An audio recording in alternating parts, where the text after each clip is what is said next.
Okay, this is how to assemble the SpeedCleaning wet dry mop. You do not need the nut and the bolt. So you remove it.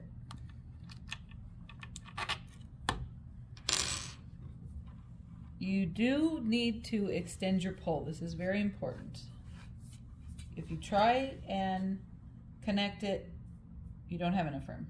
That's why you extend it.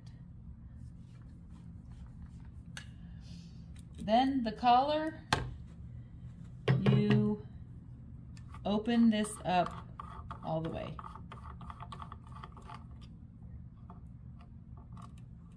Open.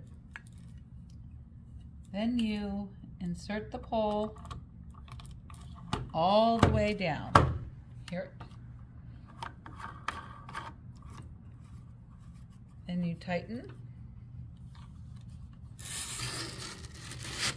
You only have to do this once.